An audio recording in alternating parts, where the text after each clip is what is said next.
warahmatullahi wabarakatuh. Halo sobat pintar. Di sini saya akan menjelaskan mengenai pengertian permintaan, penawaran, dan harga keseimbangan. Sebelum kita lanjut ke materi yang akan kita bahas pada hari ini, alangkah baiknya kita perkenalan dulu. Nah, perkenalkan, nama saya Rizkiatul Wardiani dari Program Studi Pendidikan Ekonomi semester 4 Universitas Hamzan Wadi. Nah, di sini kita akan membahas mengenai ada pembahasan di sini ada 6 pembahasan yang kita bahas pada hari ini adalah yang pertama adalah pengertian permintaan, faktor yang mempengaruhi permintaan, pengertian penawaran, faktor yang mempengaruhi penawaran, pengertian harga keseimbangan dan ciri-ciri harga keseimbangan. Nah, selanjutnya next kita masuk ke pengertian permintaan. Pengertian permintaan. Permintaan adalah keinginan, kemampuan, dan kesiapan konsumen untuk membeli suatu barang atau jasa pada berbagai tingkat harga dalam periode waktu tertentu.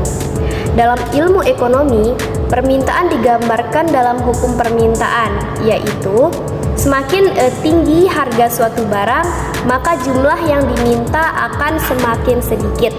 Dan sebaliknya, semakin rendah harga maka jumlah yang diminta akan semakin banyak dengan asumsi faktor yang tetap.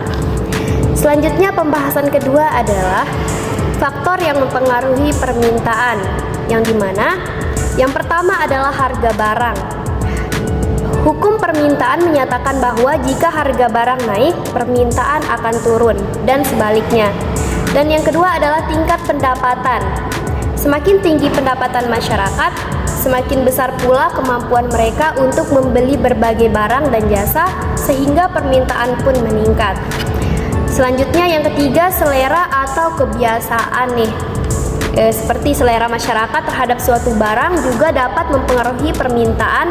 Jika suatu barang menjadi tren atau memiliki daya tarik yang tinggi, maka permintaan terhadap barang tersebut akan meningkat dan sebaliknya. Selanjutnya kita masuk ke harga barang lain yang terkait. Yang dimaksud di sini adalah harga barang pengganti atau barang pelengkap. Juga dapat mempengaruhi permintaan suatu barang. Selanjutnya adalah jumlah penduduk. Ya, ini yang biasa banyak banget nih. Gara-gara jumlah penduduk yang banyak, semakin besar pula permintaan terhadap barang atau jasa itu sendiri. Nah, selanjutnya adalah prediksi konsumen. Kita memprediksi jika konsumen memprediksi bahwa harga suatu barang akan naik nih, di masa depan mereka mungkin akan membeli lebih banyak lagi barang tersebut, sehingga untuk menghindari kenaikan harga sehingga permintaan akan lebih meningkat. Selanjutnya kita masuk ke materi kedua, yaitu penawaran, yang dimana penawaran adalah jumlah barang atau jasa yang tersedia yang ditawarkan oleh produsen atau penjual pada berbagai tingkat harga atau periode waktu tertentu. Penawaran merupakan salah satu indikator penting dalam membentuk sistem pasar bersama dengan permintaan. Selanjutnya kita masuk lagi ke yang mempengaruhi faktor yang mempengaruhi penawaran. Yang dimana faktor yang mempengaruhi penawaran yang pertama adalah harga barang itu sendiri. Semakin tinggi harga barang, semakin banyak pula barang yang ditawarkan oleh produsen. Selanjutnya adalah harga barang terkait, yang dimana harga barang terkait ada dua. Yang pertama adalah barang substitusi, yang dimana harga barang substitusi naik, produsen mungkin akan mengurangi penawaran barang tersebut karena konsumen akan beralih ke barang yang substitusinya lebih murah gitu. Selanjutnya adalah barang komplementer. Nah, barang komplementer ini jika harga barang komplementer naik, penawaran barang tersebut mungkin akan berkurang karena dikarenakan konsumen akan kurang tertarik gitu untuk membeli barang yang melengkapi atau barang tersebut. Selanjutnya adalah biaya produksi, yang dimana semakin tinggi biaya produksi, semakin sedikit pula jumlah yang ditawarkan oleh produsen. Ini nih yang terjadi sekarang nih, seiring kemajuan teknologi dapat meningkatkan efisiensi produksi yang mengurangi biaya sehingga produsen dapat menawarkan lebih banyak barang dengan harga yang sama atau bahkan lebih rendah lagi. Seperti banyak kita lihat di Shopee kan banyak banyak diskon atau potongan harga yang marak dalam persaingan ekonomi sekarang. Selanjutnya adalah jumlah produsen, yang dimana semakin banyak produsen yang menjual barang yang sama, semakin banyak jumlah barang yang ditawarkan di pasar. Selanjutnya adalah kebijakan, di mana kebijakan pemerintah seperti pajak, subsidi, dan regulasi dapat mempengaruhi penawaran. Yang selanjutnya adalah faktor alam, seperti bencana alam, perubahan iklim, dan faktor alam lainnya dapat mempengaruhi produksi dan penawaran, terutama untuk produksi pertanian dan perikanan.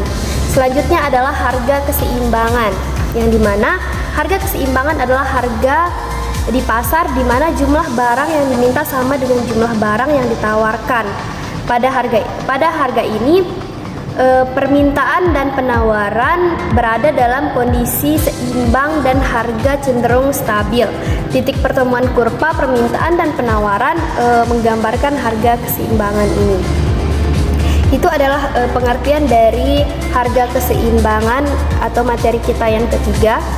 Selanjutnya adalah berikut penjelasan mengenai ciri-ciri harga keseimbangan. Setelah membahas pengertian dari harga keseimbangan, kita masuk ke ciri-cirinya. Yang pertama adalah jumlah permintaan.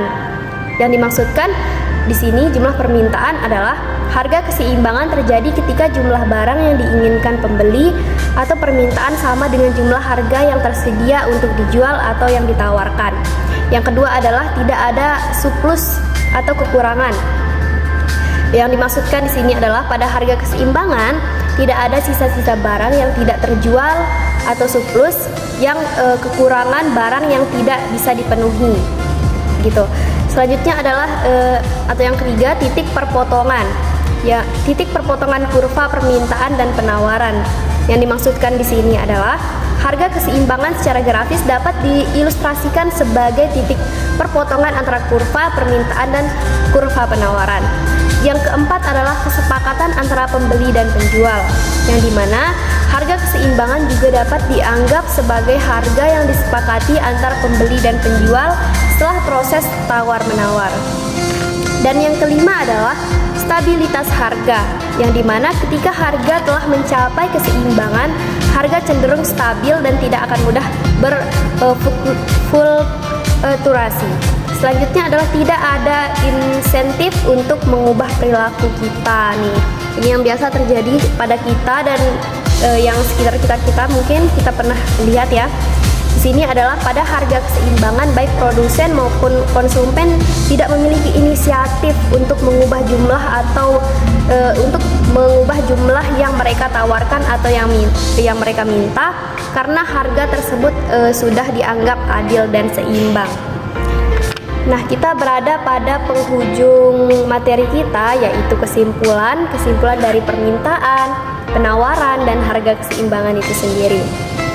Nah, untuk kesimpulannya adalah permintaan dan penawaran saling mempengaruhi harga di pasar. Interaksi keduanya menciptakan harga keseimbangan yang mencerminkan titik temu antar keinginan konsumen dan kepentingan produsen. Jika terjadi perubahan pada salah satu, misalnya permintaan meningkat, maka harga jumlah keseimbangan juga akan berubah. Nah, begitu guys.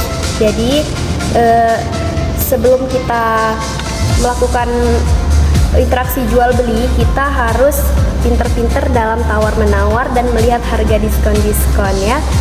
Nah, cukup sekian materi kita pada hari ini.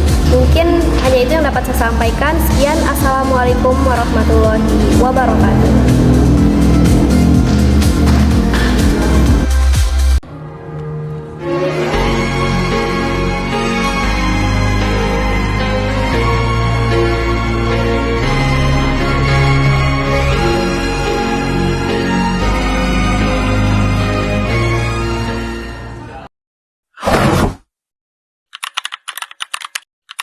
You